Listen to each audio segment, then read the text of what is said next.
It's been snowing for 3 days and it's really cold outside.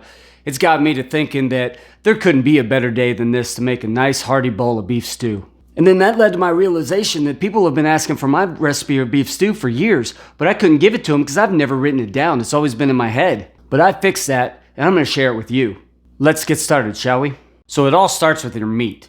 For me, there's only one option. Beef chuck. It comes from the shoulder. It's very flavorful, but it has a lot of connective tissue. It's not really that great for steaks, but it's fantastic for braising, stewing, and slow cooking. You want to trim off any large pieces of fat and connective tissue, and then dice it into large chunks.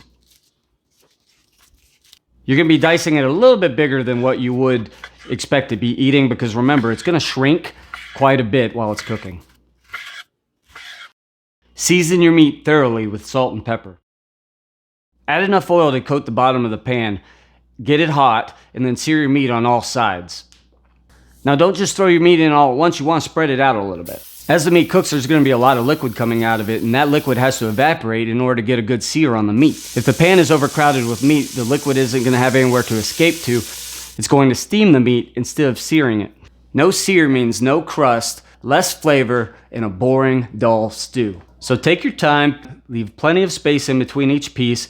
You don't have to wait until every single piece is done before you take them out and put new pieces in. And you can move the pieces of beef around to grab a little bit of that bond as they form.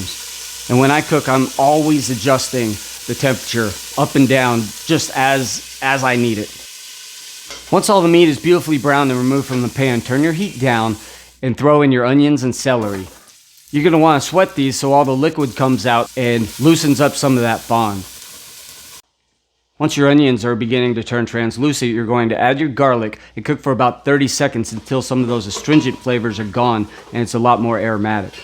Then add your tomato paste, stir it around real good, allow it to coat the bottom of the pan, and you're going to want to stir it fairly frequently to prevent it from burning, but you want to get some color on it because that adds a lot of flavor. Now add 2 cups of red wine and let that reduce. I know it sounds like a lot, but all that alcohol is going to cook out, leaving a lot of very flavorful components to help add to your stew. And this adds acidity as well as flavor.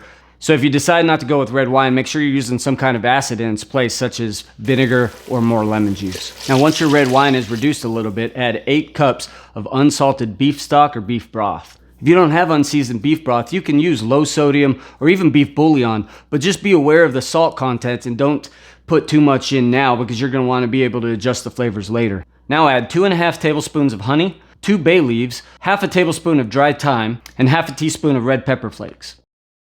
Now put your beef back in and bring it to a bare simmer. As the stew cooks, fat will release from the meat and float to the top. You want to remove that, and there's a term for it. Dépouillage. It's French. It means get rid of that oil slick and all those impurities so it doesn't mess up your soup. Or something like that. So notice that we haven't added the carrots or the potatoes yet. We're going to actually do this at the very end so that they don't overcook while the meat is trying to get soft. Now cut the potatoes into bite-sized pieces.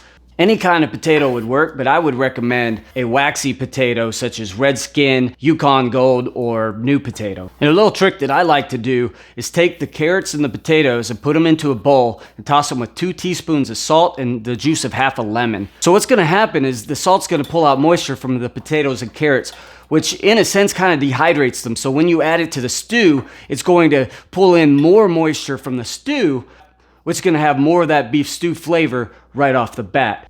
Now, if you're putting this in the refrigerator overnight to enjoy the next day, this probably won't make as big of a difference. But personally, I can't resist from digging in right away.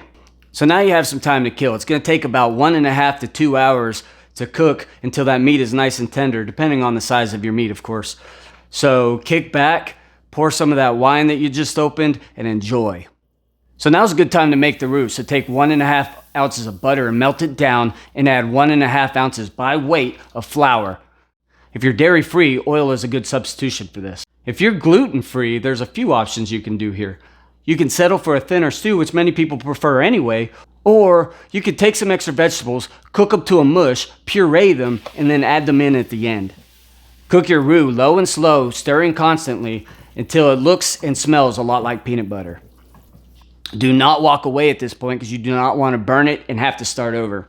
A lot of recipes you see might not use roux in it. Instead, they'll have you add flour to the meat before it cooks or to the vegetables as they're sweating. But I prefer to do it this way because it makes it a lot more user-friendly.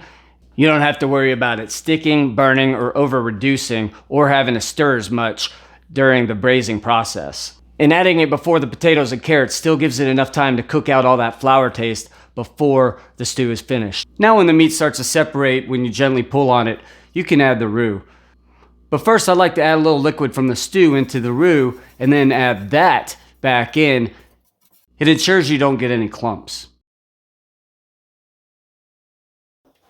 Now add your carrots and potatoes and let it cook for about 20 minutes until the potatoes are fully cooked. Now remove those bay leaves. Stir in your peas and let that cook for about 5 more minutes until they're done. Then remove from heat, add the parsley, taste it, and season as necessary. For me, I just add a little bit more black pepper. Let's dig in, shall we?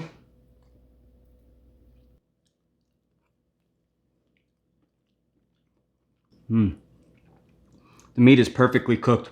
All the connective tissue is broken down to gelatin and just super tender.